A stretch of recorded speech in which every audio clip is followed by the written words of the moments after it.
잠깐 기도하겠습니다. 자비와 은혜가 풍성하신 우리 아버지 하나님, 저희들 지옥 갈 수밖에 없는 운명에서 구원해 주시고 몸된 교회 안에서 형제 자매들 서로 사랑하며 연합하며 또 주님께서 맡기신 영혼 구원 사명을 다할 수 있도록 인도해 주시고 저희들 늘 하나로 묶어 귀하게 써주신 것을 참으로 감사합니다. 저희들 이번 특별히 말씀 시간을 갖고 또 하나님께로부터 나오는 말씀을 교훈 삼아 자신을 돌아보고 또 오는 학예 수양회를 준비하고 예배하는 그런 귀한 시간을 갖고자 합니다. 주께서 도와주시고 우리 각 사람 마음 안에 새겨 주시옵소서. 오늘부터 다음 주를 마치는 그 순간까지 주님께서 함께 주실 것을 믿고 의지하면서 우리 구주 예수님 이름으로 기도드렸습니다. 아멘. 성경 말씀 에베소서 4장을 보시겠습니다. 신약성경 312쪽 에베소서 4장입니다. 에베소서 4장 15절 오직 사랑 안에서 참된 것을 하여 범사에 그에까지 자랄지라. 그는 머리니 곧 그리스도라. 그에게서 온 몸이 각 마디를 통하여 도움을 입음으로 연락하고 상합하여 각 지체의 분량대로 역사하여 그 몸을 자라게 하며 사랑 안에서 스스로 세우느니라. 자, 우리 구원받은 사람들은 그 마음속에 원하는, 소망하는 갈망이 있습니다. 우선 내가 함께 교제하고 있는 이 교회, 주님의 몸된 교회가 주님이 원하시는 대로 무럭무럭 성장해서 아버지 하나님께 영광이 되는 그런 소망이고, 또 하나는 각 사람 나도 그 안에서 무럭무럭 하나님이 기뻐하시는, 또 하나님이 베푸시는 그 은혜를 받아 누리는 그런 신앙으로 성장해 가고 싶은 바로 그 소망입니다. 다 그러시죠? 그게 없다면 좀 이상하죠. 구원을 받지 않았거나 그 마음의 신앙에 문제가 있는 겁니다. 왜냐하면 성령께서 우리 마음에 계시면서 그 마음을 계속 올려주시는 거거든요. 그런데 이 교회의 성장과 이 개인 신앙은 기어가 맞물려서 이렇게 돌아가서 일을 하는 것처럼 맞물려 있어요. 지극히 정상적인 교회 활동이 곧 교회도 성장시키고, 그리고 내 개인 신앙도 함께 성장해 가게 한다, 그런 뜻입니다. 손은 20살 먹은 손인데 몸은 6, 7살적 몸을 그대로 갖고 있다. 좀 이상하지 않아요? 몸은 창성한 몸인데 손발은 아직 자라지 않았다. 그거 기형이죠. 그건 정상적이지 않다, 그런 뜻이에요. 지극히 정상적인 교회, 지극히 정상적인 개인 신앙은 함께 쭉 자라가는 거예요. 그 자람이 몸된 교회 안에 있고, 주님께서 이 말씀으로 또 온갖 능력으로, 은혜로 교회와 우리 개인 신앙을 쭉 양육해 가셔요. 우리는 그 안에 풍덩 지금 잠겨 있는 겁니다. 오늘 첫 시간에는 교회의 성장에 대해서 좀 생각해 보고자 합니다. 우리는 그동안에 주일 말씀, 수요 말씀, 또 이런 특별 강의, 이런 걸 통해서 지식적으로는 많이 알고 있어요. 모르는 것을 새롭게 배우는 게 아닙니다. 그런데 그걸 내 신앙생활에 활용하는 그런 지혜는 또 필요하지 않겠습니까? 구슬이 암만 많으면 뭐합니까? 구슬을 깨야 목에 걸든지 팔에 차든지 할 거 아니겠어요?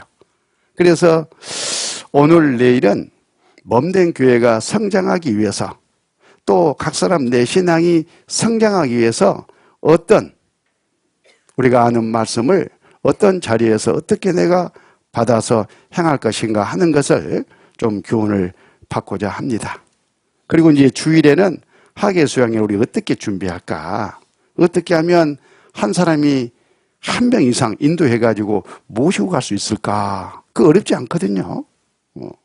그런 것들을 함께 놓고 교제를 나누는 시간을 갖고자 합니다. 자, 여기 오늘 읽은 본문 말씀을 보면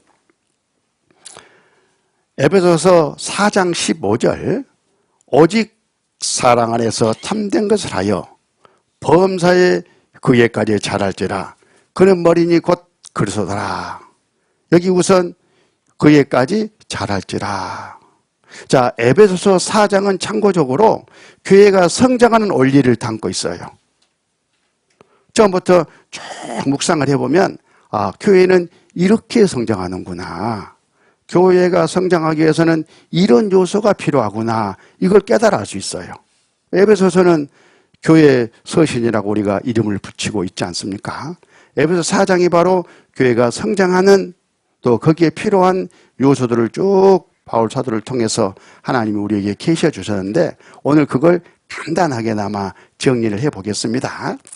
여기 제가 메모를 하나 했어요. 자랄지라. 자라야 돼요. 자람이 있는 겁니다. 생명에는 약동이 있잖아요. 씨가 뿌려지고 싹이 나왔으면 자라가는 과정은 하나님의 그런 섭리로 말미암아 당연히 있는 겁니다. 우리 신앙도 그래요. 몸된 교회 안에서 교회가 그 생명의 역사로 말미암아 당연히 성장해 가야 되고 그리고 내 개인 신앙도 그 안에서 자라가야 되는 거예요. 자람이 없다면은 정상적이지 않다. 이렇게 보면 틀림이 없습니다. 개인 신앙도 그렇고 교회도 그렇습니다. 그러면 어디까지 자라가느냐 목표가 있어야 되잖아요. 목표가. 여기 보면 그에까지 자랄지라. 그가 누구예요? 예수님이시죠. 그래서 장성한 분량에 충만하기까지 쭉 성장해 가야 될 목표가 있는 거예요. 그게 교회의 목표입니다. 하나님이 거기까지 쭉 이렇게 성장시켜 가셔요. 성장하고 못하고는 각 사람 믿음의 분량에 달려있지만 주님의 목표는 그렇다 그거예요. 그래서 우리 교회당이 지금 다 차버렸네요. 큰일 났네 이게. 다 차버려가지고. 찼으니까 됐다 이렇게 하면 안 된다 그 말이에요. 계속 자라가야 되니까 이제. 어찌해야 되겠어요? 빨리 뭐 교회당을 짓든가 어떤가 지금 해야 될 거 아니겠습니까? 왜? 주님은 계속 자라게 하시니까요. 그게 필요한 모든 것들은 또 주님이 허락해 주실 겁니다. 어찌됐든 간에 우리는 주님의 성품에 이르기까지 자라가는 성장의 목표가 있다. 이 성장에는 양적인 성장과 질적인 성장이 있다고 그렇게 말을 해요. 양적인 성장은 주변에 많은 이루어져 있는 영혼들이 구원을 받고 몸된 교회에 와서 양적으로 숫자적으로 우리 눈에 보이듯이 쭉 커져가는 그런 성장이 교회 안에 있는 것이고 또 질적인 성장은 구원받은 각 사람이 주님의 성품을 닮아가는 주님의 사랑이 나를 통해서 역사에 나가는 그런 성령의 열매가 맺히는 것이 질적인 성장인데 그 두 성장이 교회 안에 당연히 있는 거다 그런 뜻이에요. 어떻게 하면 그런 성장을 이뤄낼 수 있을까 하는 것이 이번 특별 강연의 주제다 이렇게 생각해도 괜찮습니다. 어떻게? 자, 이 말씀 안에 답이 있어요. 15절에 보면 오직 성경을 우리가 읽다 보면 오직이란 말이 간간히 나와요. 오직 그러죠. 영어로 only 오직 그러면 이 방법밖에 없다 이렇게 교훈을 받으면 돼요. 이럴 수도 있고 저럴 수도 있고 내 생각은 이러는데 그렇지 않다는 거예요. 오직 이 길, 이 방법밖에 없다라고 교훈을 딱 받고 성경을 묵상해 보면요, 쉽게 자기도 돌아볼 수 있고 또 그 길로 우리가 바르게 갈 수가 있는 겁니다. 그런데 여기도 오직 이렇게 나오잖아요. 오직 이 방법밖에 없다 그런 뜻이에요. 사랑 안에서 참된 것을 하여 범사에 거기까지 자랄지라.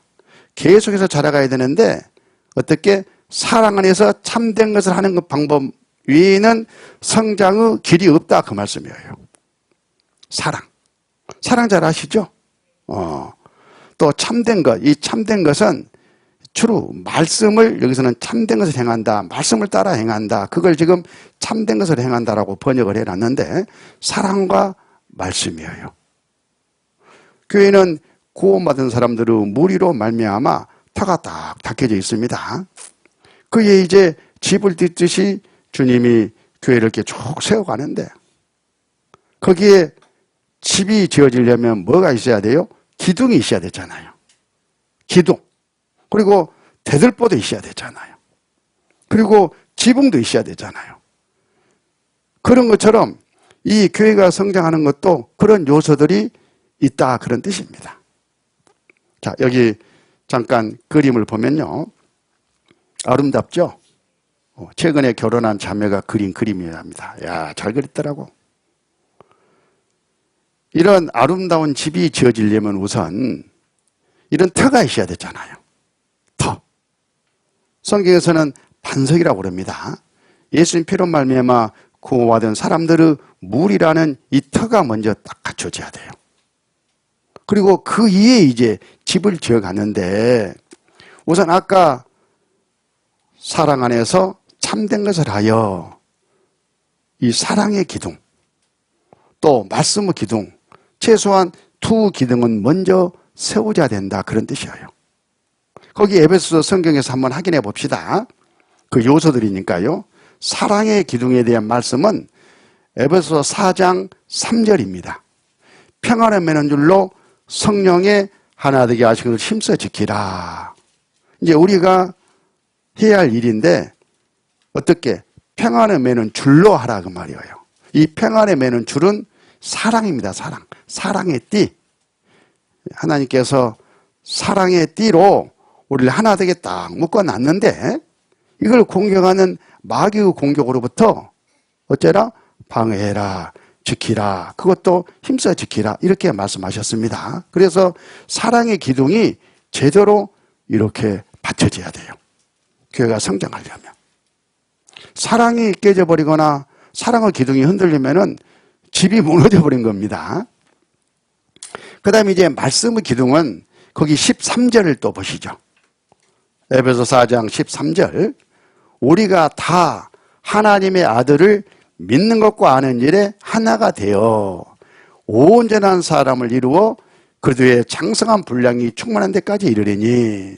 여기서 온전한 사람은 이 교회를 말합니다. 교회가 쭉 성장할 것을 지금 말씀하시면서 그러려면은 하나님의 아들, 우리 주님을 믿는 것과 아는 일에 하나가 되어야 된다. 하나가 되어야 된다.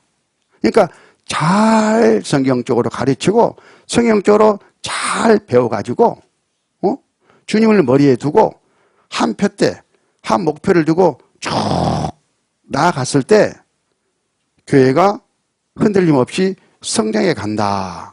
주님의 역사가 함께한다. 그런 말씀이셔요. 그래서 여기 말씀의 기둥이 든든하게 세워져 있지 않습니까? 우리 원주 서부교회는 이 정도로는 다 잘하고 계시죠? 예. 개인적으로는 그렇지 않을 수가 있습니다. 그러면 자기를 돌아보는 거예요. 뭐 어려울 거 없어요. 근데 이 두 기둥만 가지고는 뭔가 좀 허전하죠? 또 두 개의 기둥이 필요해요. 최소한 기둥이 4개는 있어야 안전성이 담보됩니다. 세 번째 이 기둥, 질서와 직분. 교회 안에는 질서가 있는 거예요. 주님이 세우신 질서가 있고 그 질서가 돌아가기 위해서 은사를 주고 쓰시는 직분이 있는 거예요. 그 질서, 그 마디와 직분이 제대로 제자리에서 역할을 감당했을 때 교회는 이제 성장한다, 그런 뜻입니다. 우리가 아까 본문 말씀에서 봤던 이 말씀이 그 내용이에요. 16절 같이 한번 읽으실까요? 그에게서 온 몸이 각 마디를 통하여 도움을 입음으로 연락하고 상합하여 각 지체의 분량대로 역사하여 그 몸을 자라게 하며 사랑 안에서 스스로 세우느니라.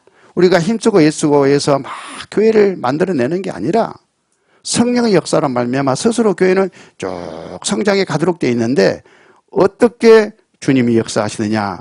마디를 통해서 서로 도움을 주고받고 하는 가운데 피가 몸을 흐르듯이 주님의 능력과 은혜와 역사가 각 사람 나를 통해서 같이 흘러서 쭉 전체적으로 성장하게 한다, 그런 말씀이셔요.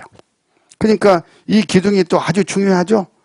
기억해 놓으세요. 질서, 교회 안의 질서, 또 그 안에서 각 사람 내가 맡아서 행해야 될 일, 직분, 이 봉사와 관련이 있습니다. 이게 잘 안 이루어지면은 교회는 또 성장이 안 돼요. 우리가 경험해서 알지 않습니까? 그 다음에 이제 이렇게 하는 이유는 뭐예요? 영혼을 건지고 신앙이 성장하는 과실을 바라고 하는 겁니다. 그래서 열매가 맺혀야 돼. 어떻게 하면 그러면 열매를 거둘 수 있을까 하는 것도 우리의 관심이지 않습니까? 하계송에 가서 어떻게 많은 영혼들을 건져가 올까? 그게 그 내용이죠. 에베소 4장 15절. 오직 사랑 안에서 참된 것을 하여 범사에 그에까지 자랄지라. 범사에 계속해서 성장해 간다. 열매가 맺힌다. 그런 의미지 않습니까? 골로새서 1장 6절에 이 복음이 너희에게 이르매 너희가 듣고 참으로 하나님의 은혜를 깨달은 날부터 너희 중에서 같이 또한 온 천하에서도 열매를 맺어 자라는도다. 이 자라가야 돼. 어떻게 자라? 자란 증거가 뭐예요? 열매가 자란 증거인 거예요. 무슨 열매일까요? 사람이 억지로 따다 붙인 그런 열매일까요? 성령께서 우리 안에 역사해가지고 맺혀 놓으신 성령의 열매를 말씀하시는 겁니다. 또 요한복음 15장 8절.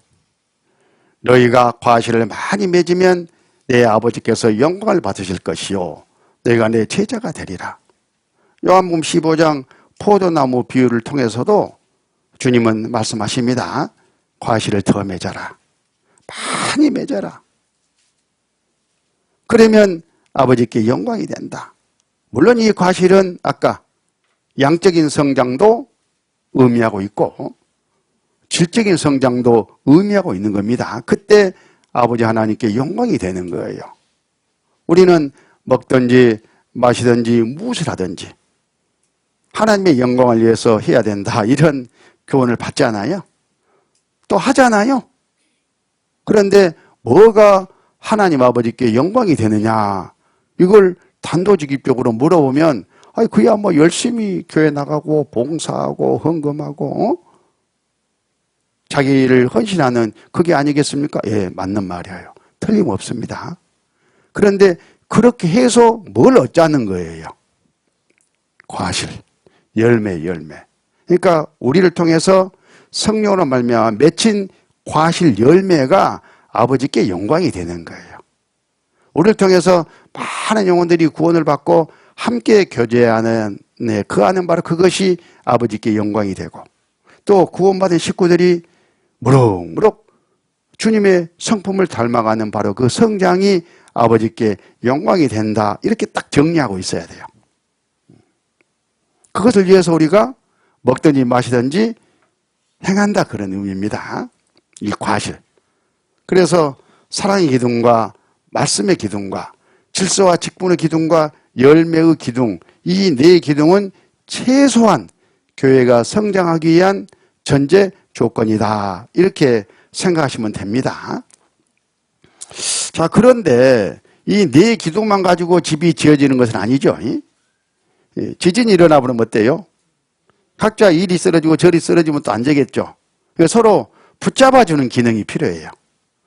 기둥과 기둥끼리 딱 붙잡아줘야 돼. 뭘까 보니까요. 십자가. 주님의 십자가가 딱 기둥과 기둥을 붙잡아주는 거예요. 주님의 십자가 은혜가 내 안에 깨달아지고 또 주님의 십자가가 내 생활 가운데서 주님과 연합으로 말미암아 이루어졌을 때 교회가 또 성장한다 그런 뜻이에요. 이 십자가 이 조건은 각 사람 구원받은 개인이 이루어져야 돼요. 그 중에 하나가 합당한 신앙이고 또 하나가 봉사예요. 봉사. 이 부르신 부름에 합당하게 행하는 것과 또 각 식구들에게 봉사하라고 명령하시고 봉사일을 맡겨주시는데 그 두 가지가 제대로 실천됐을 때 교회가 성장한다 그런 뜻이에요. 근데 이 두 가지는 각 사람 개인에게 해당되는 이야기지 않습니까? 여기 말씀을 보면 에베소 4장 1절 그러므로 주 안에서 갇힌 내가 너희를 권하노니 너희가 부르심을 입은 부름에 합당하게 행하여 이게 바로 삭갈의 그 기능이란 말이에요. 이게 이루어지려면 십자가 연합 아니고는 불가능합니다. 모든 겸손과 온유로 하고 오래 참음으로 사랑 가운데 서로 용납하고 이런 열매들이 맺혀야 된단 말이에요.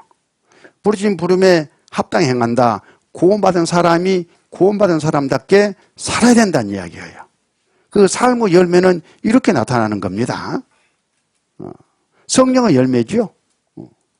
그게 이제 하나의 전제 조건이고 이 봉사 에베소 4장 12절에 보면 이는 성도를 온전케 하며 봉사 일을 하게 하며 그리스도의 몸을 세우려 하십니다.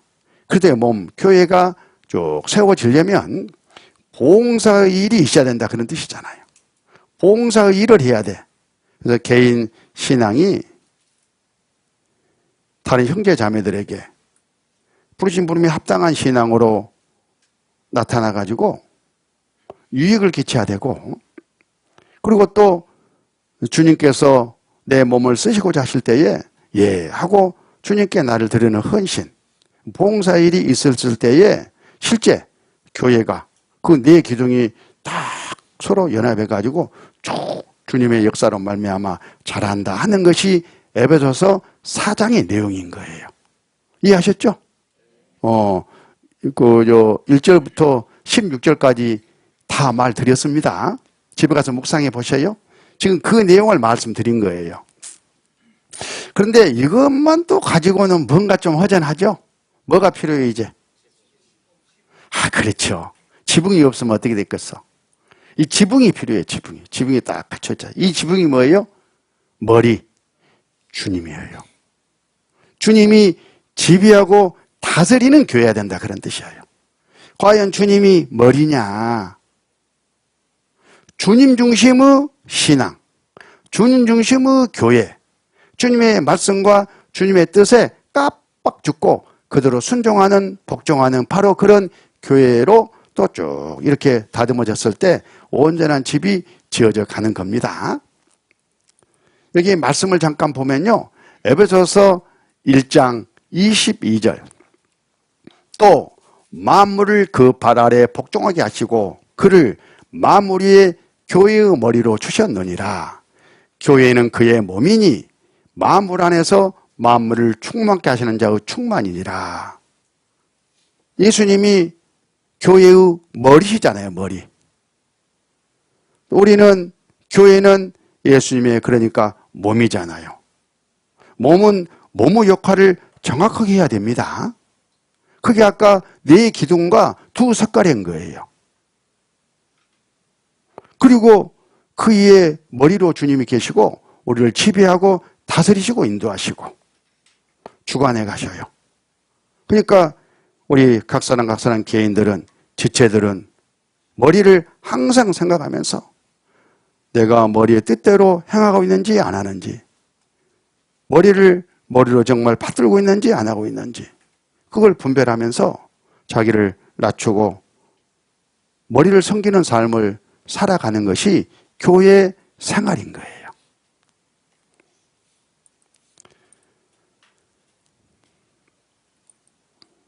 에베소서 2장 20절 너희는 사도들과 선지자들의 터위에 세움을 입은 자라 그리스도 예수께서 친히 모퉁이 돌이 되셨느니라.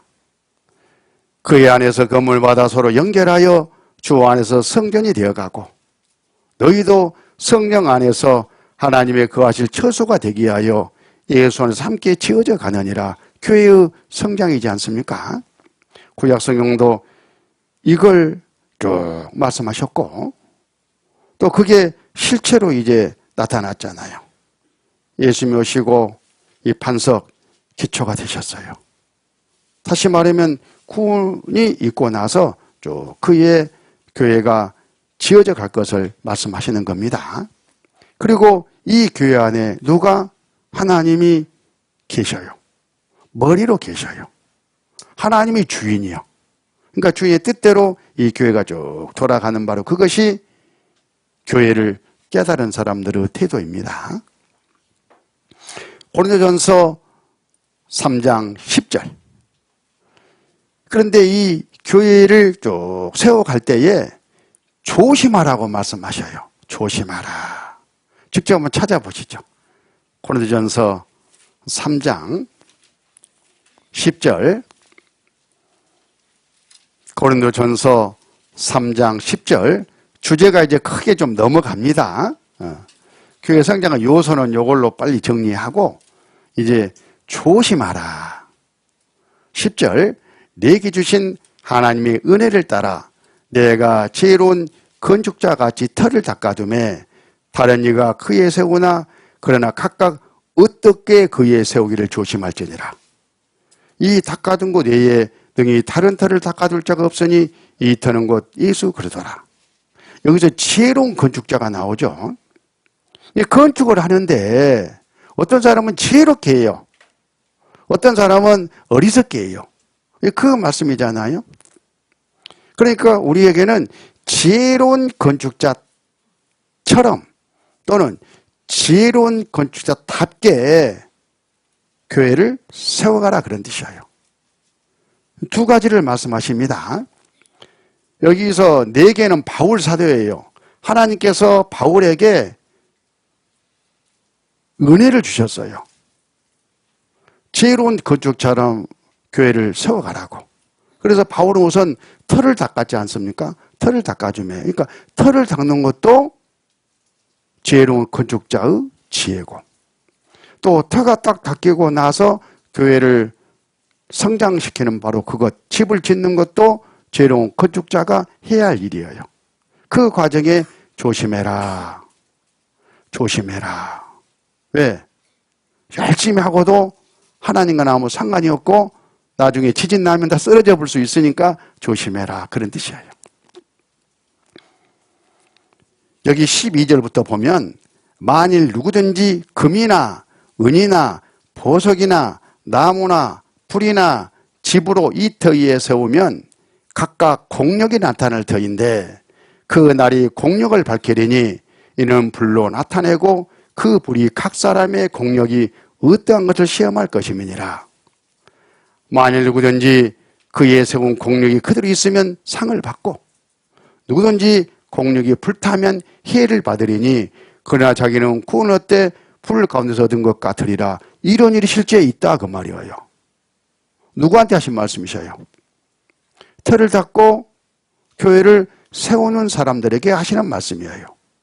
첫 번째는 고린도전서 3장에 보면 사역자가 나와요. 사역자. 씨를 뿌리고 물을 주는 사역자. 하나님께 함께 일하는 동역자.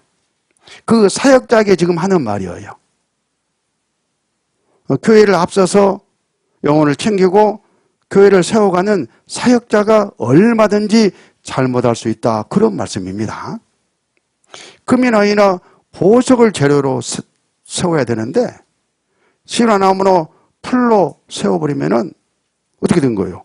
나중에 공력 시험할 때 자기도 자기 공력도 다 타버리고 불 가운데서 얻은 구원 하나만 딱 남는다 그 말입니다. 또 소경이 소경을 인도하면 둘이 다 구렁텅이에 빠진다고 하는 것처럼 그 식구들도 전부 다 상을 잃게 만들어 버릴 수가 있는 거예요. 그러니까 10절에 각각 어떻게 그의 소유를 조심할지니라. 그러면 어떤 것이 조심하는 거냐? 이게 우리 관심이지 않습니까? 먼저 털을 닦아줌에 터. 여기 11절에 보면 이 닦아둔 곳에 능히 다른 터를 닦아둘 자가 없으니 이 터는 곧 예수 그리스도라. 이 터는 주님이십니다. 주님을 영접하고 주님을 섬기는 바로 그 신앙. 우리식으로 말하면 구원이에요, 구원. 확실하게 영혼 구원을 챙기고 그 구원받은 사람들로 말미암아 이제 교회를 세워가는데 이걸 먼저 교훈을 받아보면 이 터. 아무리 좋은 재료 갖다 세워도 이 터가 머리에 세워졌다거나 부실하면은 지진나면 잘못되면 다 쓰러져 볼 거 아니겠어요. 그래서 이 터가 가장 먼저 중요한 겁니다. 마태복음 18장 또 내게 이르노니 너는 베드로라. 내가 이 반석 위에 내 교회를 세우려니 음부의 권세가 이기지 못하리라. 교회를 세우는데 어디다 세우시겠다고요? 반석. 이 반석이 뭐냐 이거 반석이. 주님은 반석 위에 교회를 세우십니다. 바로 그 반석이 16절에 베드로 신앙 고백으로 말씀이 되고 있지 않습니까? 시몬 베드로가 대답해 가라되 주는 그리스도시요 살아계신 하나님의 아들이시니이다. 예수님을 정확하게 알고 예수님을 구주와 임금으로 섬기는 바로 그 신앙 위에 다시 말하면 구원받은 사람들의 그 믿음 위에 교회를 세우겠다 그렇게 말씀하셔요. 우리 서부교회 식구들이야 구원받지 않은 사람들이 한 명이라도 있겠습니까마는 제가 이렇게 보니까 다 구원받았구만. 그런데 혹시 자기 스스로 생각할 때 나는 좀 부족한데 이런 분이 있을 수 있어요. 그럼 확실히 해야 됩니다. 이 말씀은 교회 전체에 하는 말이지 각 사람 개인을 두고 다 그렇다 이런 말은 아니잖아요. 마태복음 7장 24절에 보면 이런 말씀이 있잖아요.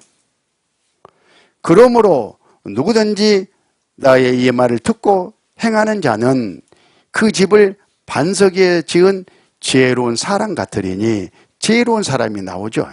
어떤 사람이에요? 반석, 올바른 믿음 위에 집을 지은 사람, 신앙생활을 하고 있는 사람. 그 사람의 집은 어때요? 비가 내리고 창수가 나고 바람이 불어 그 집에 부딪히되 무너지지 아니하나니 이는 주처를 반석에 놓은 연고요. 그러니까 반석, 주초가 중요하잖아요. 26절 나의 이 말을 듣고 행치 아니하는 자는 그 집을 신앙생활은 해. 신앙생활은 집을 짓는데 모래 위에 지은 사람. 그 사람은 어리석은 사람 같으리니 비가 내리고 창수가 나고 바람이 불어 그 집에 부딪힘에 무너져 그 무너짐이 심하니라. 무너져 버린다 그 말이에요. 죽으라고 지었는데 어느 한순간에 그냥 창수가 나가지고 다 쓸고 가버리면 얼마나 허망해요. 그런 신앙이 있을 수 있다 그 말씀이에요. 주님이 말씀하신 겁니다. 그러면 여기서 24절에 그러므로 누구든지 나의 이 말을 듣고 행하는 자, 이 말을 듣고 행하는 자가 반석 위에 지은 지혜로운 사람이에요. 이 말이 뭐예요? 그게 마태복음 7장 21절에 가면 주여 주여 하는 자마다 다 천국에 들어갈 것이 아니요 그랬잖아요. 내 아버지 뜻대로 행하는 자라야 들어가리라. 바로 그 아버지 뜻대로 행하는 바로 그 사람이 나의 이 말을 듣고 행하는 자예요. 여기 메모가 되어 있네요. 같이 읽으실까요? 나더러 주여 주여 하는 자마다 천국에 다 들어갈 것이 아니요 다만 하늘에 계신 내 아버지 뜻대로 행하는 자라에 들어가리라. 그래서 우선은 교회의 신앙생활 열심도 좋지만은 그 먼저는 내가 진짜 천국에 들어갈 수가 있을까? 정말 구원 받은 사람일까? 그걸 확실히 해야 한다 그런 뜻이에요. 확실히. 내 아버지 뜻대로 행하는 자라에 들어가니까. 아까 아버지 뜻대로 행하는 사람이 주님의 말씀을 듣고 행하는 사람입니다. 그러면 아버지 뜻이 뭐냐? 요한복음 6장 40절 내 아버지의 뜻은 아들을 보고 믿는 자마다 영생을 얻는 이것이니 마지막 날에 내가 이를 다시 살리리라 하시니라. 내 아버지의 뜻은 뭐예요? 예수님을 믿되 무엇을? 영생을 얻는 것을 말해요. 구원 받는 것을 말해요. 나 예수 믿어 주여 주여 주여 주여 열심히 살아. 기본 열심히 지어. 그런데 뭐가 문제예요? 예수 믿는다고 하면서 영생이 아직 받아져 있지 않아. 구원 받아져 있지 않아. 그 사람은 아버지 뜻대로 행한 사람이 아니지 않습니까? 영생을 얻는 이것입니다. 혹시 내가 그런 사람은 아닌가? 이 기회에 한번 생각을 해보자 그런 뜻이에요. 이 말씀을 듣고 진짜 아버지 뜻대로 영생 얻은 사람이 지혜로운 사람이에요. 그 사람은 집을 좀 좋게 지었든 잘못 지었든 좀 부실하게 지었더라도 무너지지가 않아. 그게 나중에 죽은 건너 하나님 앞에서 상으로 돌아온다 그런 뜻입니다. 그런데 영생을 제대로 챙기지 아니한 사람은 모래에 집을 지은 사람같이 어리석어요. 모래에 집을 지었어. 그 창수가 났을 때 다 썰려가 버리죠. 그런 일이 있어서는 안 되겠다. 그래서 내 구원부터 정확히 하는 것은 너무나 중요하다. 그걸 이제 지금 말씀을 드리는 겁니다. 고린도후서 13장에 바울 사도가 그 당시에 고린도 교회에 교회는 나오지만 열심들을 하지만 이런 아까 모래에 지은 어리석은 사람들을 보고 이런 말씀 하시잖아요. 고린도후서 13장 5절 너희가 믿음에 있는가 너희 자신을 시험하고 너희 자신을 확증하라. 예수께서 너희 안에 계신 줄을 너희가 스스로 알지 못하느냐? 그렇지 않으면 너희가 버려온 자니라. 버려온 자니라. 이거 엄청난 무게가 있는 말씀이지 않습니까? 버려온 자니라. 어디 간단 말이에요? 지옥 간단 말입니다. 천국에서 버려지면 지옥밖에 돼 있겠어요. 내 믿음이 진짜 천국 갈 수 있는 그런 믿음인지 아니면 버려질 믿음인지 이 믿음을 확인해보라 그 말이에요. 너희 자신을 시험하고 여기서 시험하란 말은 따져보는 것을 말해요. 따져봐. 지식적으로도 따져보고 또 생활에서도 따져보고 따져봐. 내가 진짜 구원받은 사람일까 하고. 구원 의심하란 말은 아닙니다.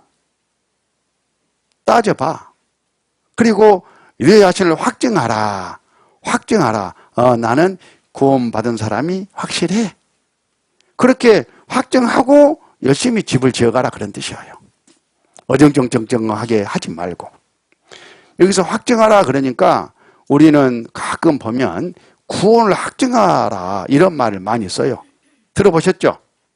자매님, 형제님 이번에 전도 집회 때 구원 받았는지 안 받았는지 구원 확증해. 확증하래. 성경에 구원을 확증하란 말은 어디에도 없어요. 어떻게 구원을 확증합니까? 구원은 하나님이 주시는데. 구원 확증이라는 것은 자기가 할 일이 아닙니다. 내가 확증하는 것은 내 믿음을 따져보고 구원받은 믿음인지 잘못된 믿음인지를 따져보는 것을 말해요. 그리고 내 믿음은 구원 얻는 믿음이 아니구나. 이런 믿음에다가 하나님이 구원을 줬을 리가 없겠구나. 이렇게 따져보는 거예요. 따져보는 거예요. 믿음을 확증하는 겁니다. 그러니까 내 믿음이 구원받은 믿음이면 구원받은 믿음이고, 내 믿음이 구원받지 못한 믿음이면 구원받지 못한 믿음이라는 것을 확증하는 거예요. 구원을 확증하는 게 아니라. 예를 들면 네가 잘못된 개념, 잘못된 믿음을 갖고 있으면서 그 믿음이 올바르다고 생각하면요, 그걸 기준으로 계속 전도 집회 때 구원이 아닌지 확증해 보려고 하면은 구원받은 사람이에요, 아니에요? 당연히 구원받은 사람이지. 잘못된 기준, 잘못된 지식, 잘못된 걸 가지고 구원받은지 안 받은지 가서 딱 들어보고 확증하려고 하면은 나는 올바른 믿음이네, 이렇게 된단 말이에요. 그러니까 잘못된 확증이 나오죠. 실제는 구원이 아닌데 하나님은 믿음을 보고 바르고 잘못되고를 따지시는데, 그래서 우리가 따져볼 것은 뭘 따져봐야 되냐면 내 믿음을 따져보는 거예요. 그리고 예수 그리스도께서 너희 안에 계신 줄 너희가 스스로 알지 못하느냐? 다 자기 양심에 알도록 돼 있어요. 올바로 성경을 배우면. 아, 내가 잘못 알고 있었네. 오해하고 있었네. 내 믿음이 잘못됐네. 이렇게 알게 돼 있단 말이에요. 그리고 진짜 내가 구원을 받았으면 내 안에 성령이, 주님의 영이 계시기 때문에 그 영이 내 안에서 행하시는 그 일로 말미암아 뭐가? 열매가 맺히는 거예요. 성령의 열매가. 그걸 보면 내가 구원받은 사람인지 아닌지 금방, 내 믿음이 정상적인지 아닌지 금방 알 수 있는데, 안 따져보면 모르죠.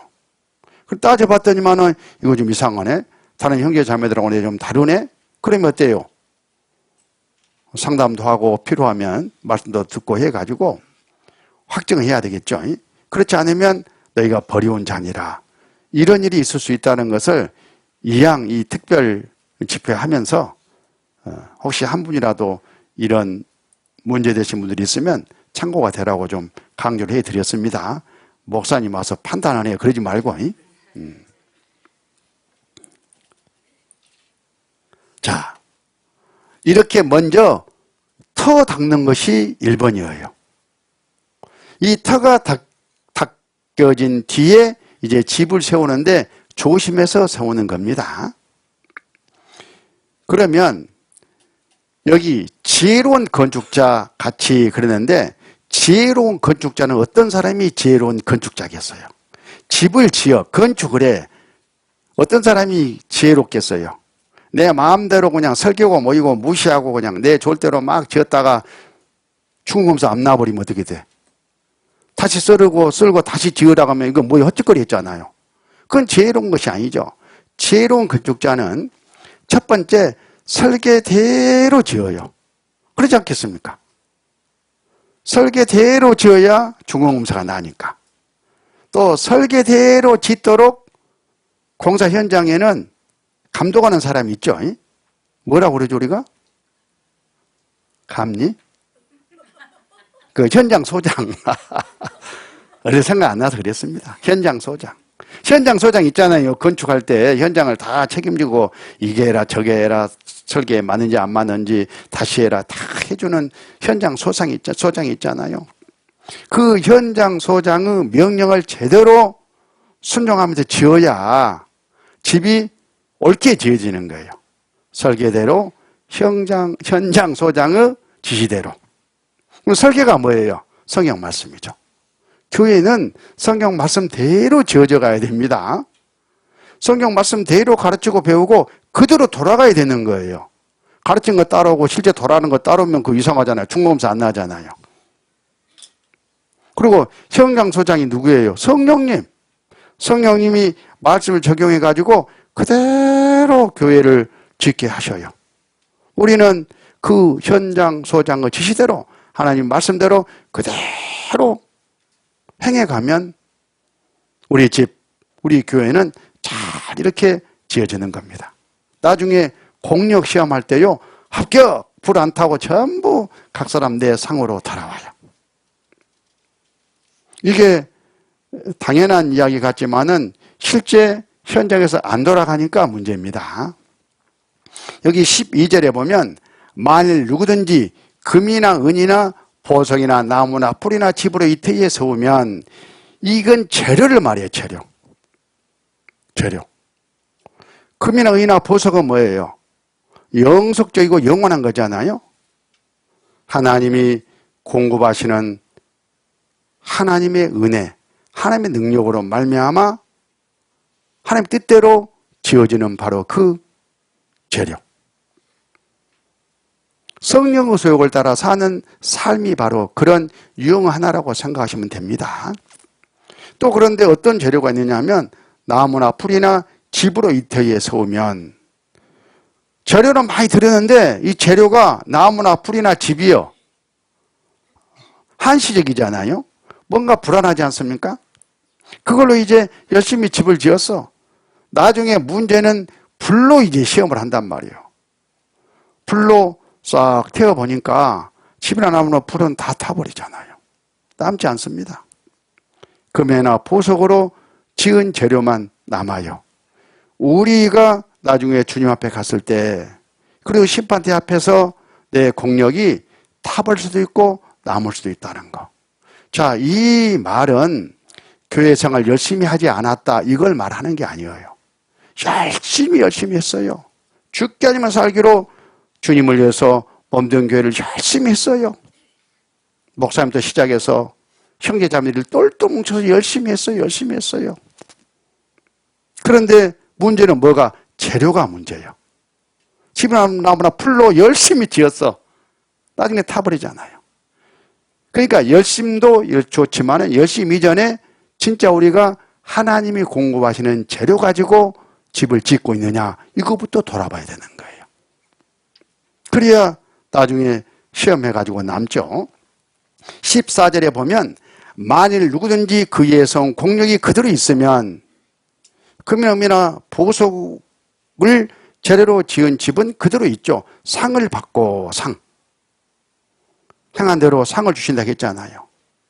내가 이렇게 열심히 했는데 왜 상 안 줘요? 이런 사람이 있을 수 있습니다.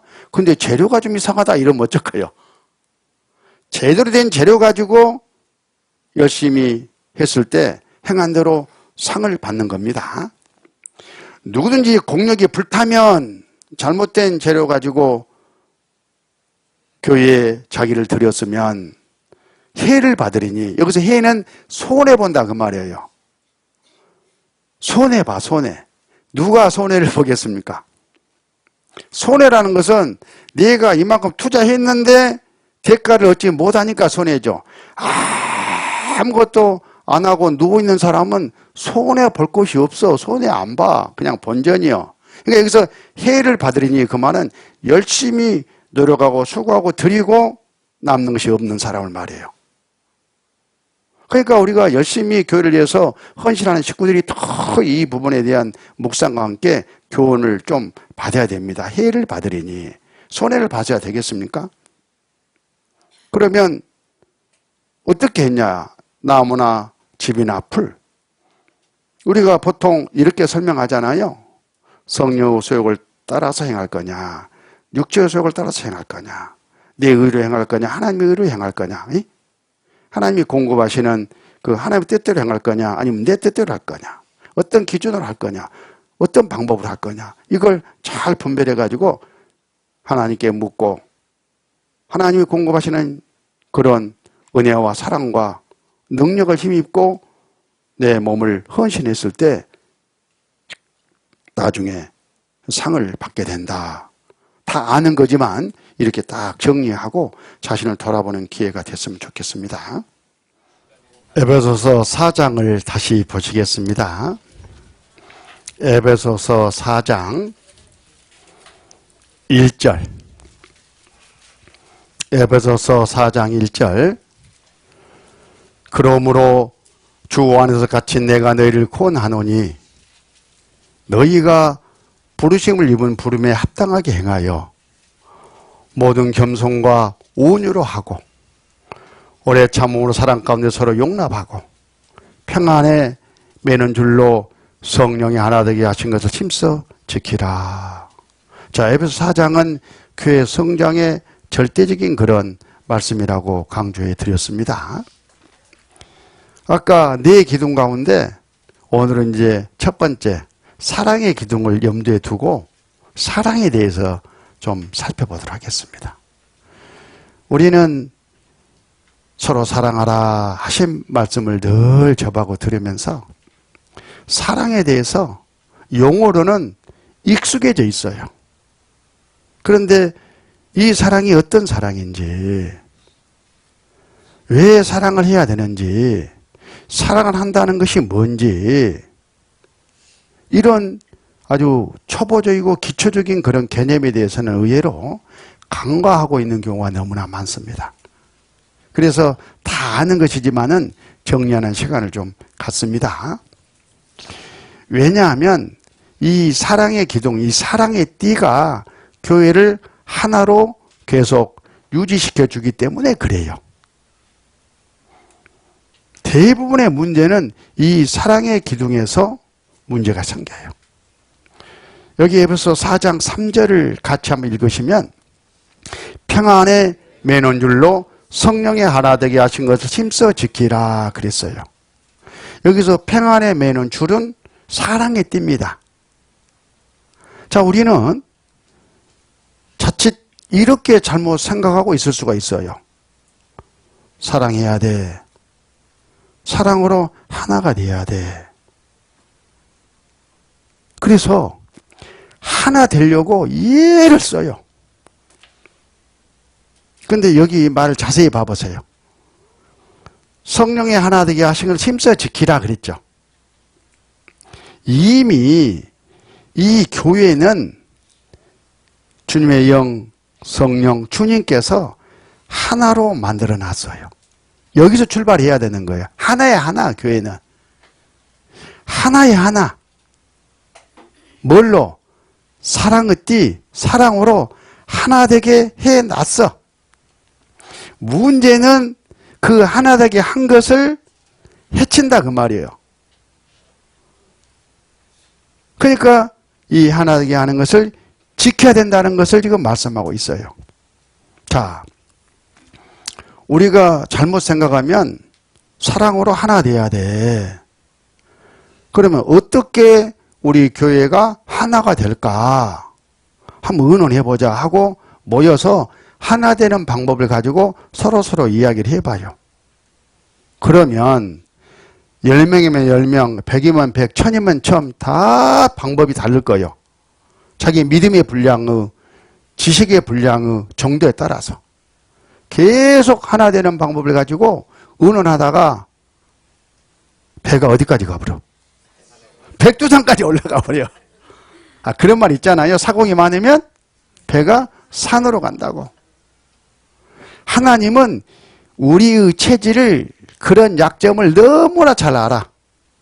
또 마귀는 뒤에서 배가 산꼭대기로 가도록 계속 붙이요.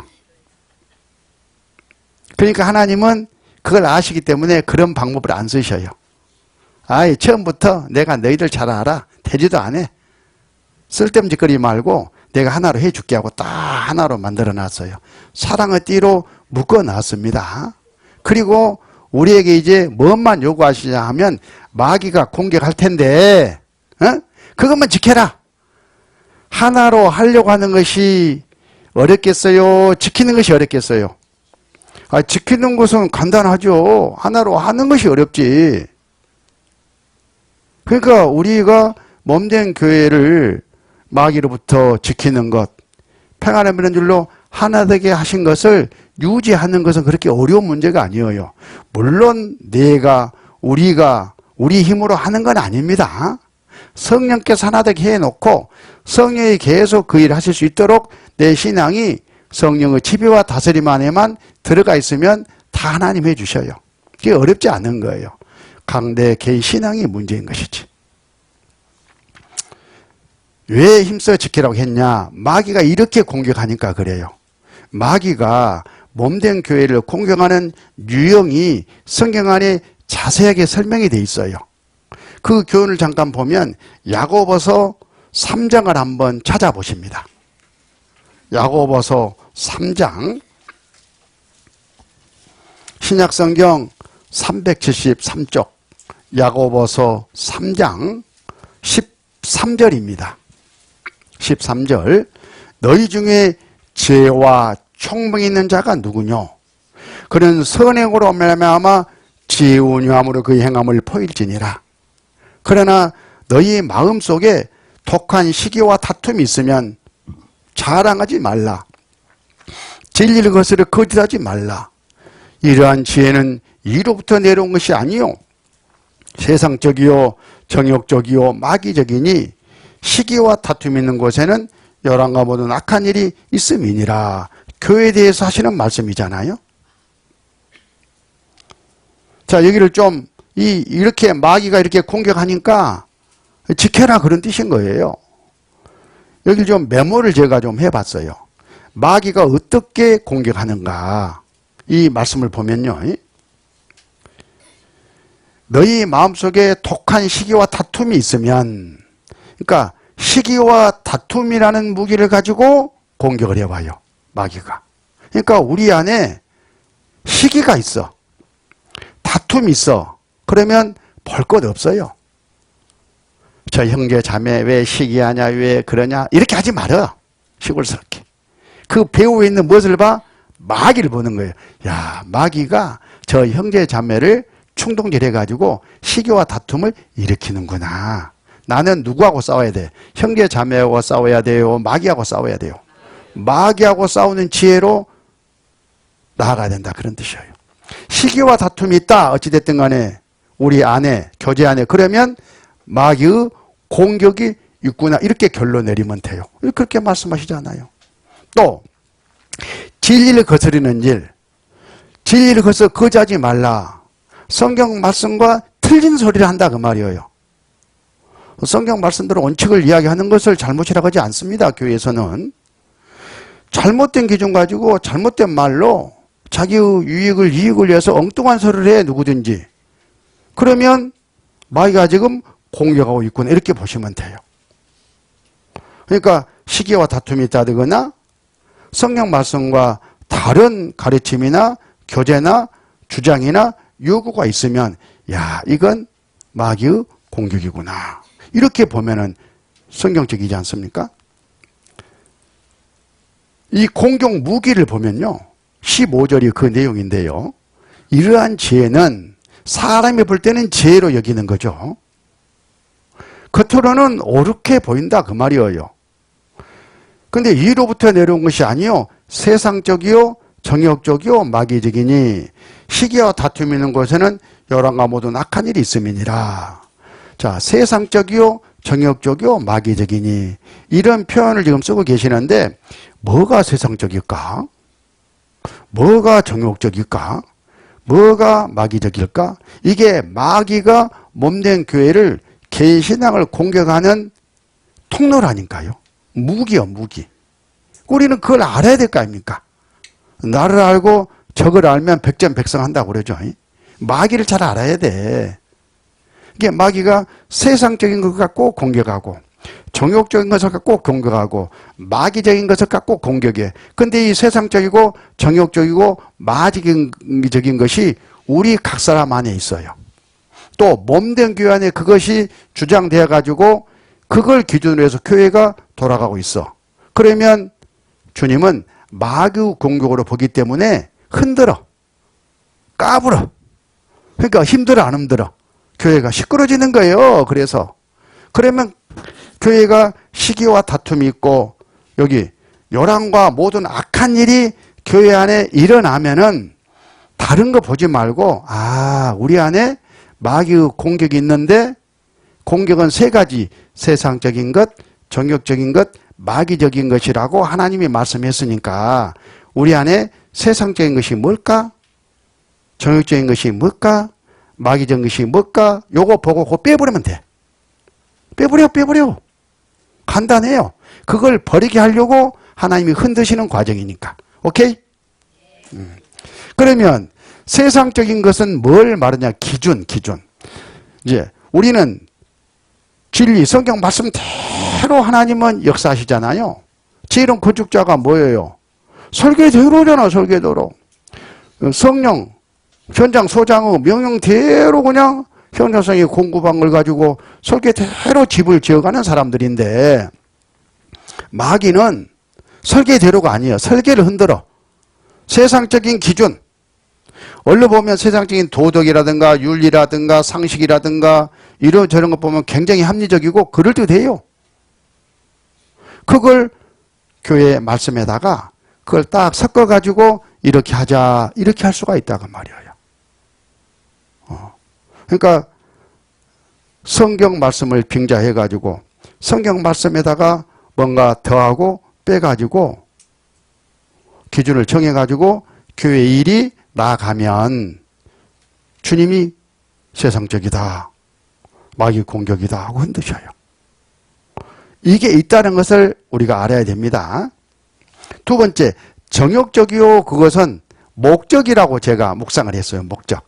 우리는 옛성품 아담으로부터 물려받은 제약된 그런 마귀 역사하기가 가장 좋은 그런 정욕적인 것이 가득 들어있잖아요. 더러운 것이.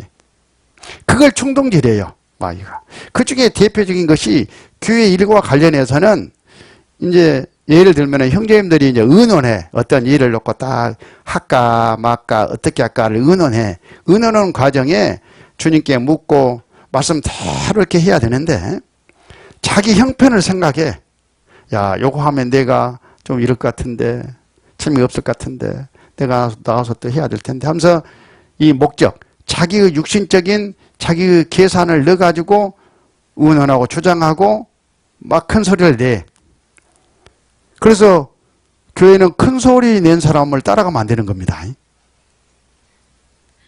이게 성경적으로 주님 뜻이냐 아니냐를 정확히 분별해가지고 해야지 목소리 큰 사람을 따라가면 안 되는 거예요. 목소리 크다 하면 좀 이상한 거예요. 그게 자체가.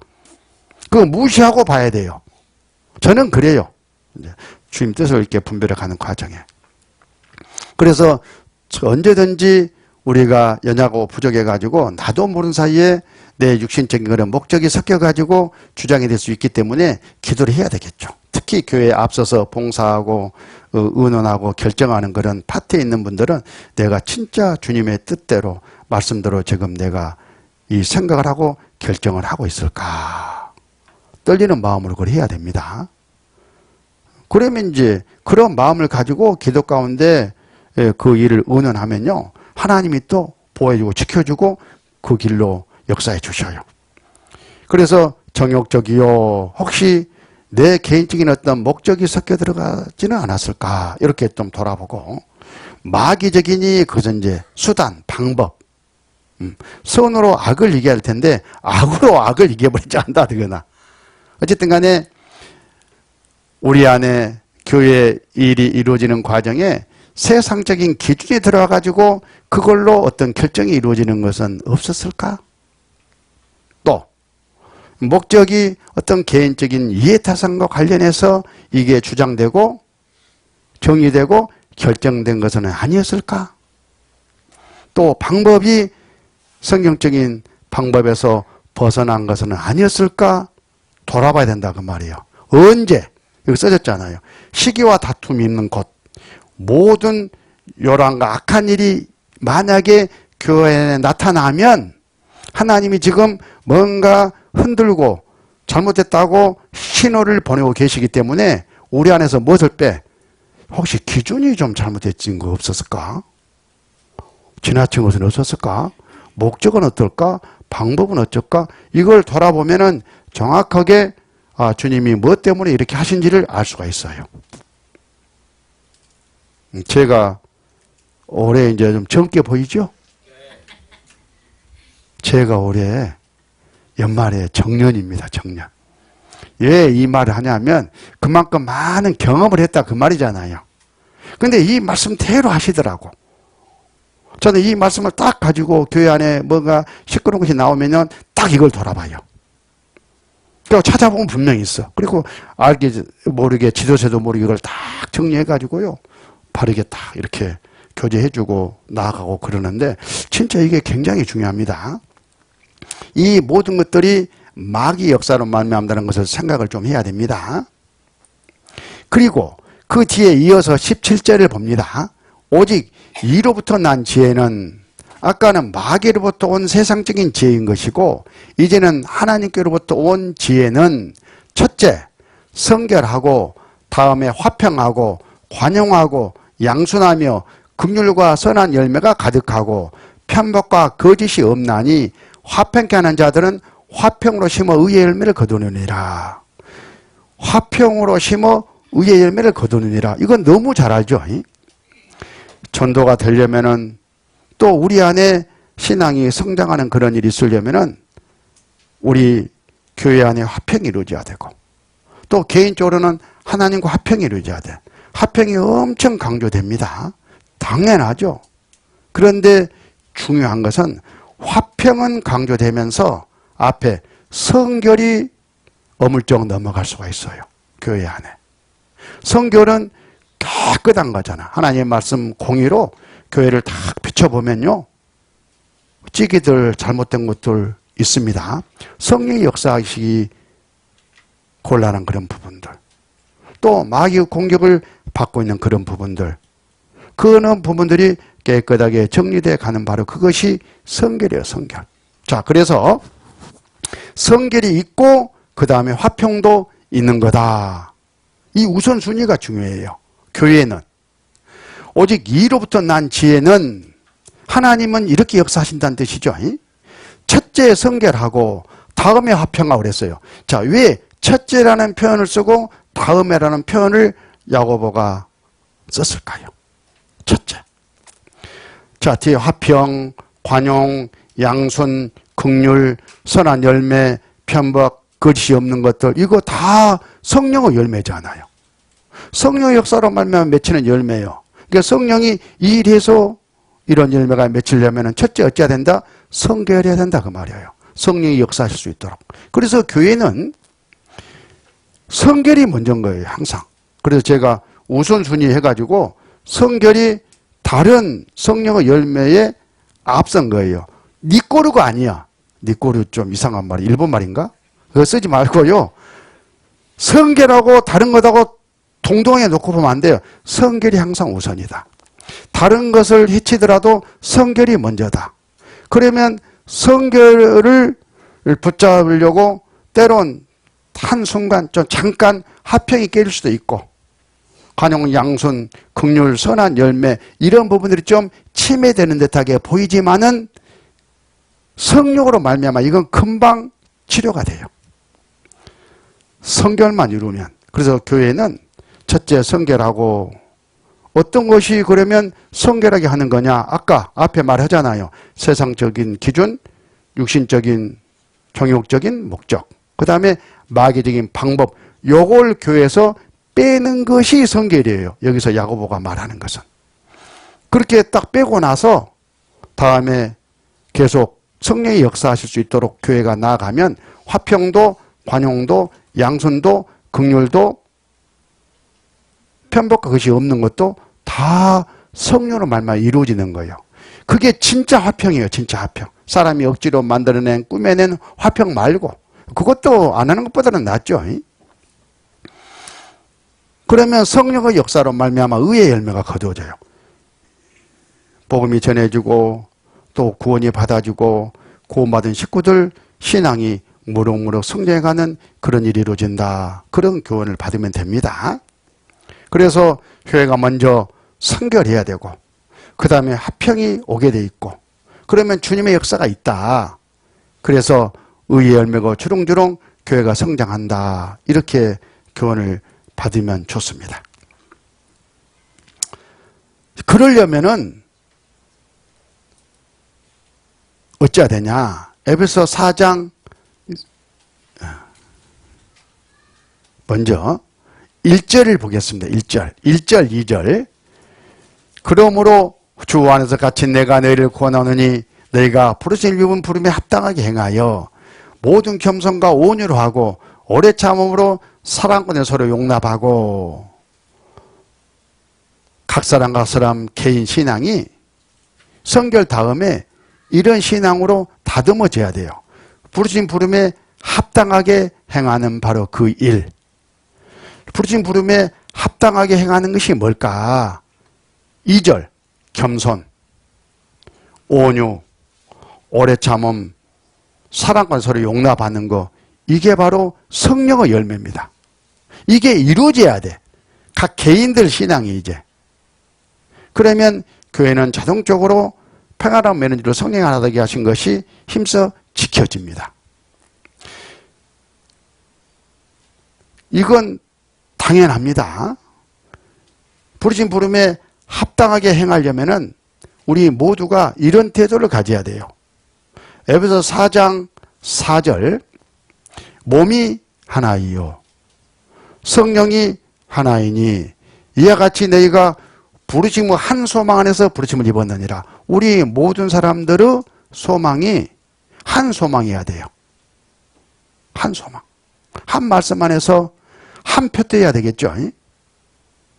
주도 하나이요, 믿음도 하나이요, 세례도 하나이요, 하나님도 하나이시니 다 하나죠. 하나하나.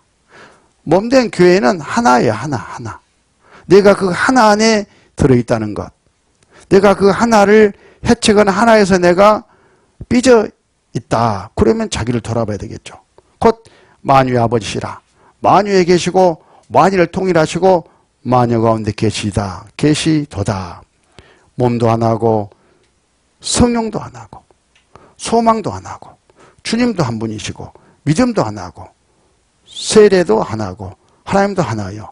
내가 그 하나된 부르심 부름에 합당하게 행해야 된다. 그렇게 행하면은 이게 맺히게 돼 있어요. 겸손과 온유와 오래 참음과 사랑을 서로 용납하는 거. 이게 성령의 열매가 맺히고 그러면 평안한 맺는 줄로 성령이 하나 되게 하신 이 몸된 교회는 자동적으로 지켜진다. 이렇게 교훈을 받고 넘어가겠습니다. 여기서 평안에 매는 줄, 사랑에 띕니다. 그러면 어떤 사랑일까? 우리가 사랑 하는데 하나님의 사랑을 말하는 겁니다. 세상 사람들은 사랑을 세상적으로 이야기를 해요. 천주교인들은 사랑이 완전히 실천 지침이잖아요. 사랑. 이웃사랑, 어려운 사람 도와주는 사랑. 그런데 그 사랑이 진짜 성경에서 말씀하신 너도 서로 사랑하라는 말씀을 이루는 사랑일까? 이걸 생각해 보면 그렇지가 않아요. 그래서 우리의 사랑은 이런 사랑입니다. 하나님의 사랑이다 그런 뜻이에요. 우리가 구원을 받을 때에 하나님의 은혜를 깨달을 때에 성령으로 말미암아 하나님의 사랑이 우리 마음에 부어져요. 그거 너무 잘 아시죠? 바로 그 하나님의 사랑이 우리 마음에 부어지는데 그 하나님의 사랑의 본질이 뭐냐 이거예요. 로마서 5장 6절 우리가 아직 연약할 때에 기약대로 그리스도께서 경건치 않은 자를 위하여 죽으셨다다. 우리가 아직 재현되었을 때에 그리스도께서 우리를 위하여 죽으심으로 하나님께서 우리에게 대한 자기의 사랑을 확증하셨느니라. 우리가 연약할 때에 우리 모르는 지옥과 운명에서 털끝망도 어떻게 할 수 없을 바로 그때에 절망하고 있을 때에 예수님이 오셔서 어땠어요? 십자가 피 흘려 죽어가지고 내 죄를 대신 갚아주셨잖아요. 그리고 우리가 죄짓고 죄석 갚으러 지옥 갈 수밖에 없는 공의의 심판대 앞에 있을 바로 그때에 예수님이 우리 대신 그 심판을 받고 피 흘려 죄를 갚아주셨잖아요. 이게 바로 하나님의 사랑의 본질입니다. 사랑. 우리가 세상에 살아가면서 얼마든지 다른 사람을 돕고 또 사랑할 수가 있어요. 그러나 이 하나님의 사랑과는 전혀 정도나 그 개념이 다릅니다. 물에 빠져 호적되는 그런 중학생을 건지고 대학생이 대신 죽는 그 죽음이 신문에 나옵니다. 이야, 그 죽음 귀하게 여기잖아요. 또 대통령을 경호하던 경호원이 나론 총탄을 대통령 대신 자기가 맞잖아요. 이야, 충성스러운 바로 경원이구나. 불타는 집에서 아이를 껴안고 뛰어내리는 그런 부모 사랑도 있고. 그런 사랑은 사랑인데 사람이 사람을 사랑하는 사랑이잖아요. 그런데 하나님이 우리를 사랑하시는 사랑의 본질은 어떤 집에 구더기가 있어요. 화장실에. 구더기. 징그러워. 쳐다도 보기도 싫어. 구더기 좀 없으면 좋겠어. 다 그렇게 생각하잖아요.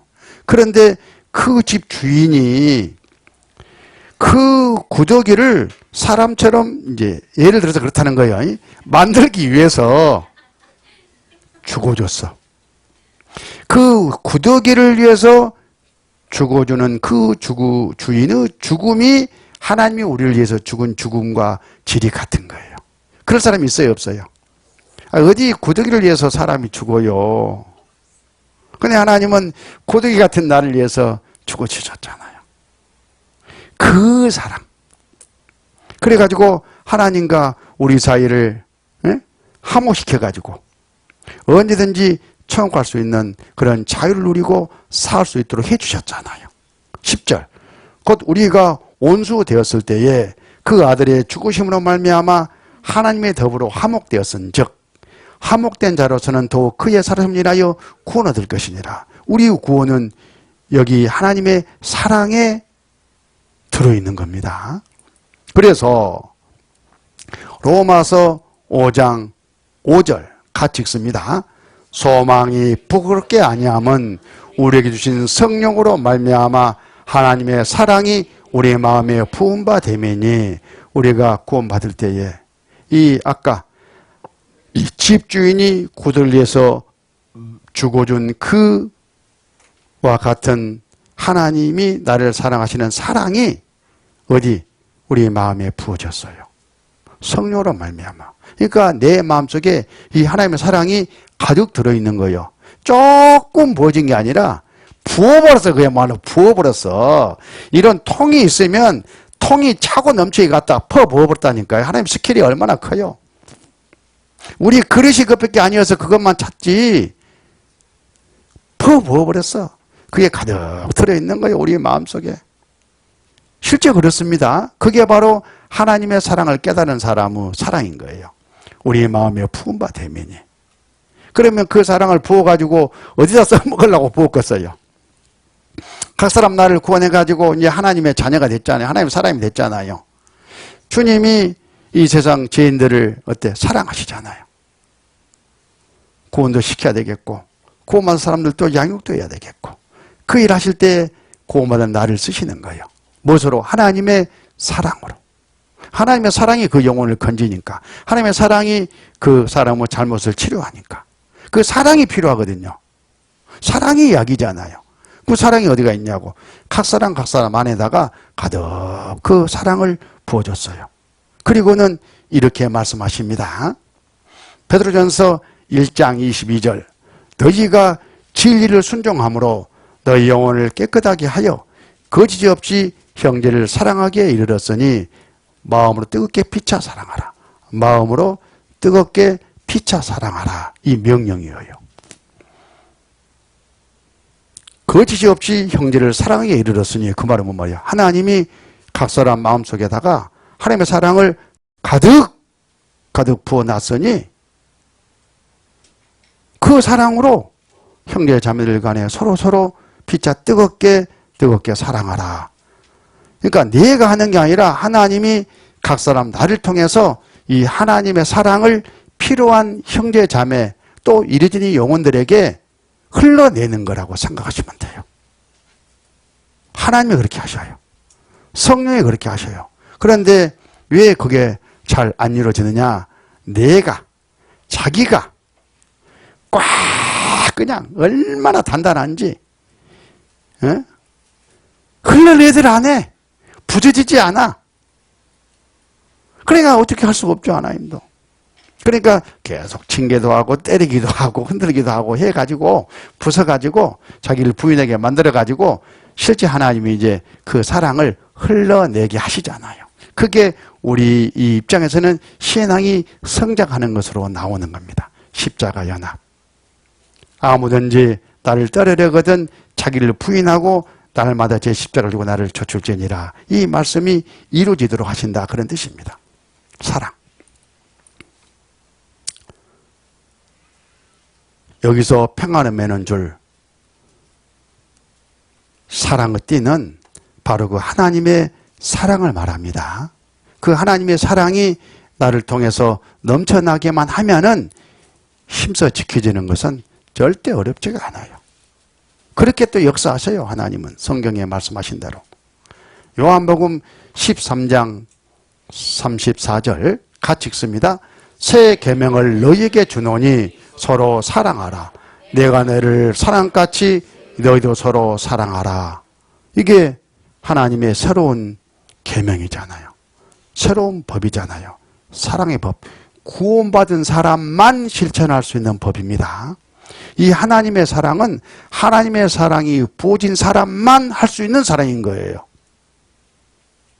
그러니까 구원받지 않은 사람은 사랑 아무리 열심히 사랑하고 좋은 일을 하고 싶어도 사람이 그냥 인위적으로 만들어낸 사랑이지 하나님의 사랑은 아닌 거예요. 그래서 구원부터 확실히 해야 되겠죠. 또 그 사람들은. 그러니까 그렇게 할 필요가 없다라고 말한 게 아니에요. 아유, 그거라도 해야죠. 세상이 잘 돌아가려면. 그런데 하나님에게 의미 있는 사랑은 어떤 사랑이다? 내 마음에 부어진 사랑이 나를 통해서 다른 사람에게 흘러 넘치는 성령이 그 사랑으로 말미암아 다른 사람을 사랑하게 하는 그 신앙으로 말미암는 사랑이다. 이렇게 정리하면 좋겠습니다. 요한일서 3장 16절 같이 읽으시죠. 그가 우리를 위하여 목숨을 버리셨으니 우리가 이로써 사랑을 알고 우리도 형제들을 위하여 목숨을 버리는 것이 마땅하니라. 이 말씀이 이제 이해가 가시죠. 어떤 사랑이에요? 세상에 천지 우주 만물을 창조하신 하나님이 그 집에 구덩이만 또 못한 나를 위해서 목숨을 버려줬잖아요. 이게 바로 하나님이 나를 사랑하시는 사랑인데 그게 우리 마음에 부어졌으니 너희들도 이제 형제들 위하여 목숨을 버리는 것이 마땅하니라. 형제들 위해서 목숨을 버리는 것은 사람을 위해서 사람이 죽는 거예요. 하나님은 사람을 위해서 구더기를 위해서 주인이 죽는 사랑이고 그러니까 어렵지가 않는 거예요. 사실은. 우리의 믿음의 분량이 그것밖에 안 되니까 그러지 죽으란 말은 아닙니다. 여기까지 내 목숨을 형제를 위해서 내놓을 수 있을 만큼 사랑을 해야 된다는 폭을 말씀해 주신 거예요.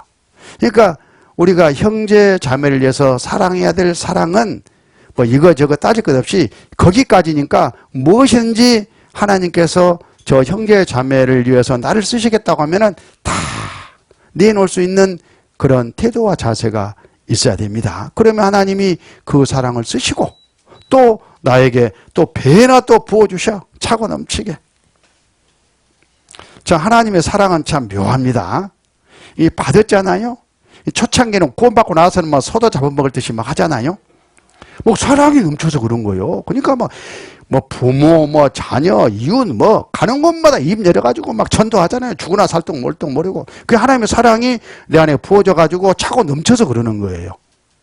근데 시간이 지나면 이상하게 전도 불이 꺼져. 1년에 한 병 할뚱말뚱한 사람도 있어. 왜 그러냐고. 초창기 때는 소도 잡아먹을 처럼 진짜 전도가 잘 되고 구원도 많이 받잖아요. 왜 그럴까? 이 사랑이 식었다라는 표현을 쓰는데 하나님이 부어준 사랑을 내가 하나님이 쓰실 때 제때 흘러 넘치도록 내가 부인되지 아니하면 내놓지 아니하면 깨지지 아니하면 하나님의 사랑이 쫄쫄쫄쫄쫄쫄 다 흘러서 없어져 버려. 네? 그거 하나만 딱 남어. 마음이 그냥 좀 그래 강팍해 드라이해. 그러니까 흘러 넘칠 사랑도 없는 거잖아요. 그래서 그런다. 이렇게 생각을 해야 됩니다. 그러면 어떻겠어요? 첫사랑을 회복하라고 그러지 않습니까?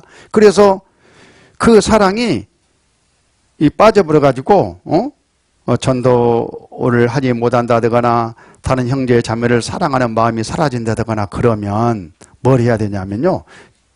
첫사랑, 전도 집회 때 들었던 말씀을 와서 또 듣고 또 듣고. 그것만큼 회복할 길이 없어요. 경험적으로 볼 때. 또 그래서 전도를 잘하신 그런 형제 자매님들, 또는 신앙생활이 바른 형제 자매님들은 가만히 보면요. 전도 집회 말씀을 잘 챙겨 먹어요. 나 구원 받았으니까 나 전도할 것도 아닌데 전도해 날 것도 아니니까 전도 집회 아이고 뭐 하게 소양해 아이고 뭐 한 사람이 하겠지. 이렇게 하면 안 되는 거예요. 최선을 다해서 한 영혼 데리고 가면 나도 말씀을 잘 먹었잖아요.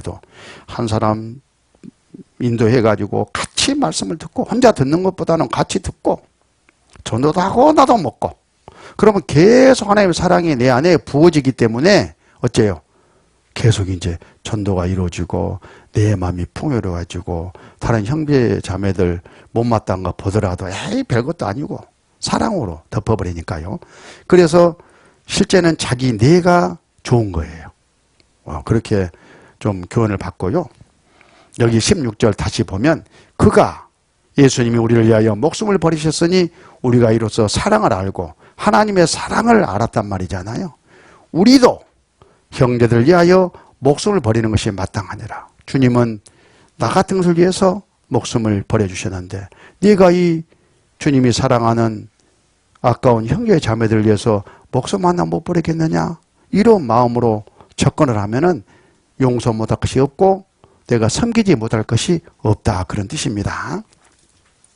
이 사랑은 이 두 가지 방법으로 실천이 돼요. 하나는 용서라는 것이고 또 하나는 섬김입니다. 용서. 누군가 나에게 혐의가 있으면 용서하라고 하잖아요. 7번씩 70번이라도 끝까지 용서하라고. 그게 사랑의 본질이에요. 그리고 형편이 어렵구나. 내 사랑, 내 도움이 필요한 식구들에게는 어쩌라? 내가 힘타는 데까지 도와주고 후원해주는 바로 그 섬김이 사랑의 실천입니다. 자, 요한일서 3장 15절에 그 형제를 미워하는 자마다 살인한 자니 살인한 자마다 영생이 그 속에 거하지 않은 것을 너희가 아는 바라. 미워한다. 사랑과 반대잖아요.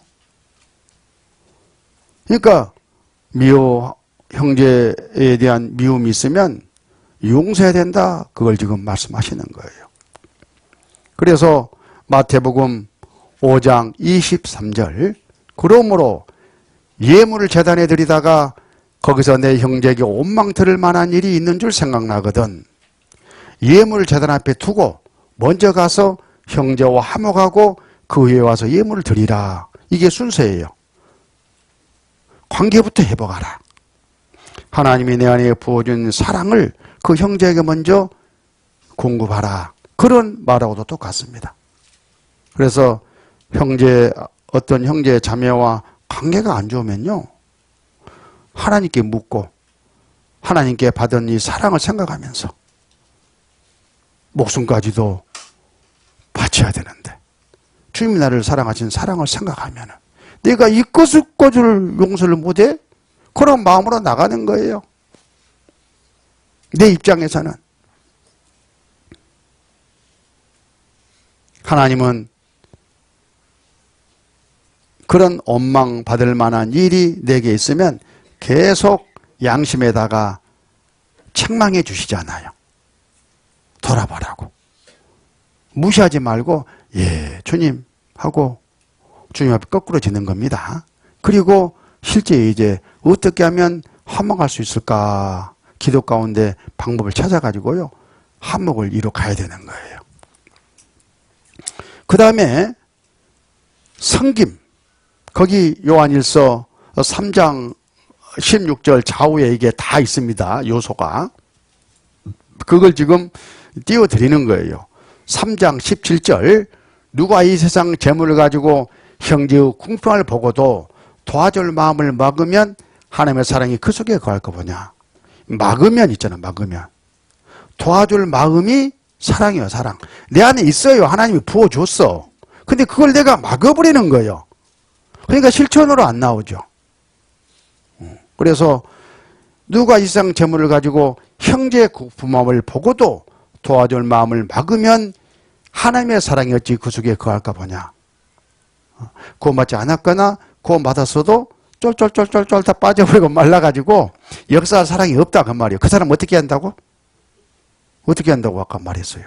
전도 집회 가서 사랑을 다시 해보게 한다니까요.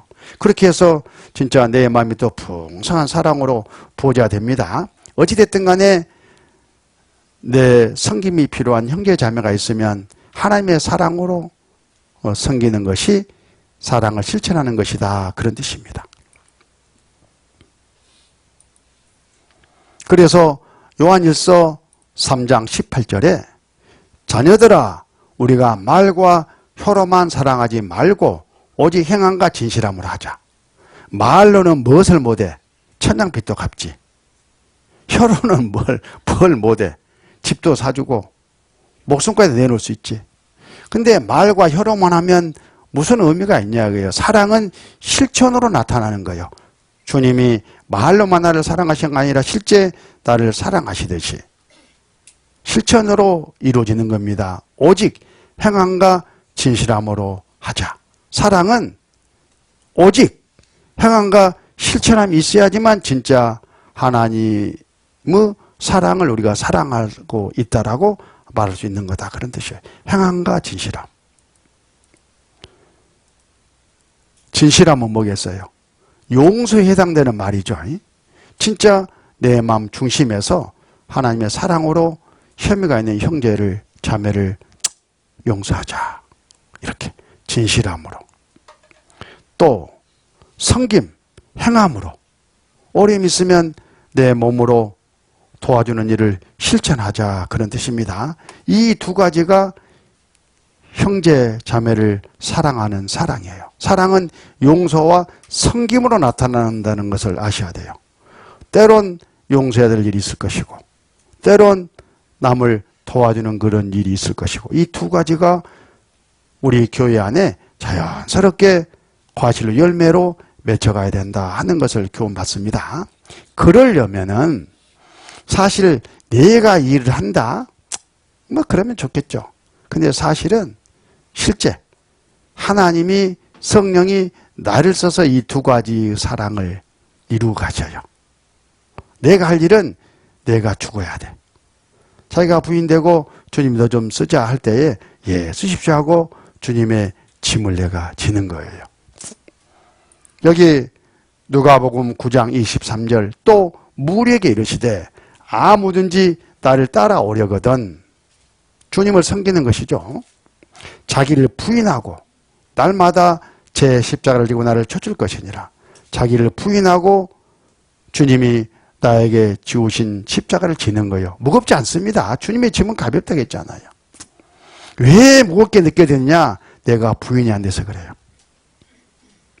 그러니까 주님의 짐을 지려면 전제 조건이 내가 부인돼야 돼요. 나는 주님과 십자가에 못 박혀 죽었다. 연합. 뭐 내가 살았어요? 내 몸은 주님 것이지.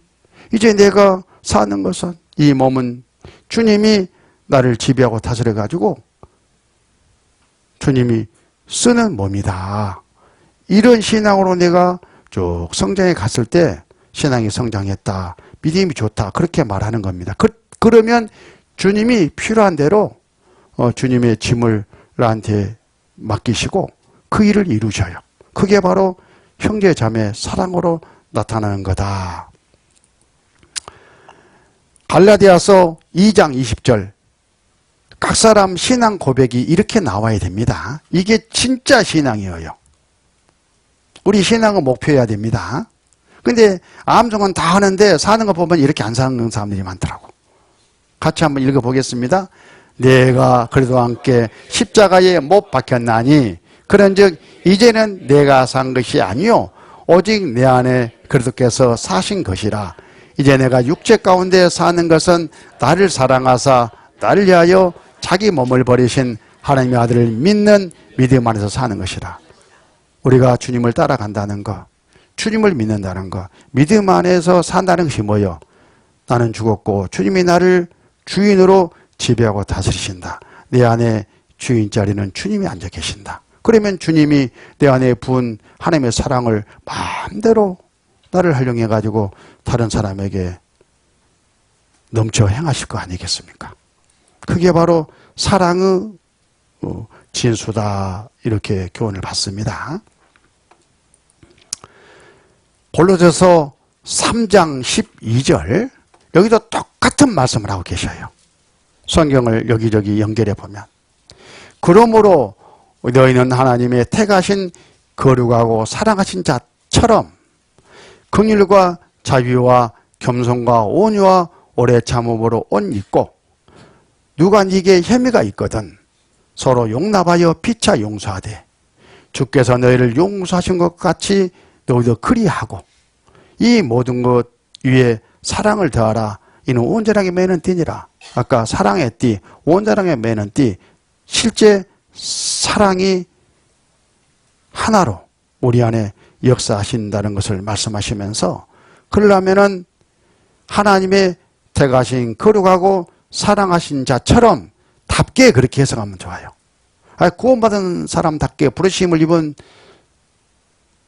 사람답게, 사람처럼 마땅히 행할 것을 말씀하시는 겁니다. 그 두 가지가 뭐예요? 형제 자매를 용서할 일이 있으면 용서하고, 또 어려운 일이 있으면 섬기는, 바로 그것으로 사랑을 실천하는 거예요. 여기는 이제 용서는 사랑의 실천 요소 가운데 용서고, 14절에 사랑을 더하라. 여기 사랑은요, 잘 묵상해 보시면 섬김을 말해요. 섬김. 그러니까 용서와 섬김이 온전하게 매는 띠다, 이렇게 교훈을 받습니다. 데살로니가전서 5장 14절, 여기도 주님께서 내가 너를 사랑같이 너도 서로 사랑하라 하신 말씀을 바울 사도가 어떻게 구체화시켰냐 하면 이렇게 말씀하셔요. 또 형제들아, 너희를 고면하느니 규모 없는 자들을 공개하며, 교회 안에서 마음이 약한 자들을 안위하고 힘 없는 자들을 붙들어주며 모든 사람을 대하여 오래 참으라. 삼가 누가 누구든지 악으로 악을 갚지 말게 하고 오직 피차 대하든지 모든 사람을 대하든지 항상 선을 조치라. 이 말씀이 무슨 말이냐면, 내가 너를 사랑같이 너도 서로 사랑하라 하신 주님의 말씀을 실제 교회가 어떻게 행할 것을 가르친 거예요. 이게 실천돼야 되는 거예요. 우리 입장에서는. 추상적으로 사랑하자만 아니라 어떻게 하는 것이 그러면 사랑하는 거냐. 첫 번째, 규모 없는 자들. 여기서 규모 없는 것을 한마디로 말하면요, 원칙대로 하지 않는 사람, 어떤 질서와 원칙에서 벗어난 사람, 말씀에서 벗어난 사람, 그런 사람들이 교회 안에 있을 수 있잖아요. 그래서 저 사람이 나를 어떻게 생각할까 싶어가지고 말도 못하고 그냥 그렇게 있는 것이 사랑이냐? 그렇지 않아요.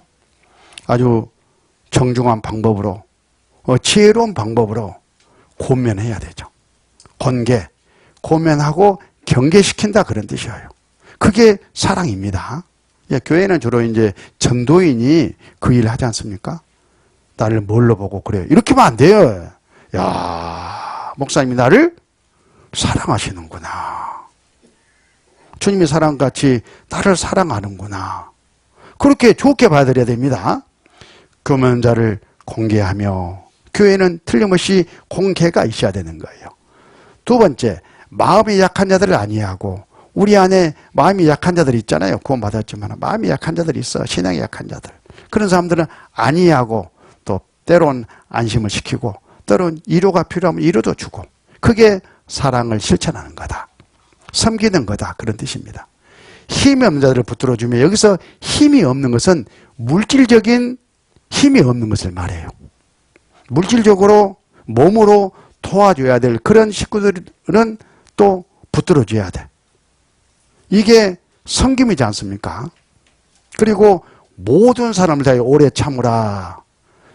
여기서 모든 사람은요, 묵상을 해보면 여기 구명 없는 자들, 마음이 약한 자들, 힘없는 자들, 쉽게 말하면 나의 섬김을 받아야 될 형제 자매가 있으면 모든 사람이죠. 이 안에 이 분들이 모든 사람이에요. 오래 참으라 말아. 끝까지 해라 그거예요. 한번 탈락하고 나 했어 이렇게 하면 안 됩니다. 끝까지 하는 거예요. 목숨까지도 내줘야 되니까 끝까지. 그러니까 혼자 힘들면 서로 연합해서 하죠. 교회라는 것은 교회가 전체적으로 끝까지 연합해서 이렇게 챙기는 거예요. 그게 형제자매를 섬기는 섬깁니다. 이렇게 보시면 되고 15절에 악으로 악을 갚지 말게 하고 오직 피차 되하든지 모든 사람들한테 항상 선을 조치라. 선으로 악을 이기라. 이런 표현도 있잖아요. 이게 용서예요. 용서. 그래서 사랑은 섬김과 용서와 섬김으로 실천된다 하는 것을 지금 교훈 받았습니다. 에베소 4장 1절부터 3절까지 지금까지 쭉 이 내용을 공부했으니까 생각하면서 읽고 마치겠습니다. 같이 읽습니다. 그러므로 주 안에서 갇힌 내가 너희를 권하노니 너희가 부르심 입은 부름에 합당하게 행하여 모든 겸손과 온유로 하고 오래 참음으로 사랑 가운데 서로 용납하고 평안에 매는 줄로 성령의 하나 되게 하신 것을 힘써 지키라. 좀 정리가 되시죠? 아까 목사님께서 한 번 말고 필요하면 더 들으라 했는데 더 들으면 더 풍성하게 깨달아지실 거예요. 잠깐 기도하겠습니다. 아버지 하나님 감사합니다. 저들 불러 교훈해 주시고 몸된 교회를 더욱 든든히 세워주시고 우리들을 그 안에서 귀하게 쓰시기 위해서 또 함께 해주신 것을 참으로 감사합니다. 내일 모레 이어지는 말씀 위에도 함께 해주실 것을 믿고 의지하면서 우리 구주 예수님 이름으로 기도드렸습니다. 아멘.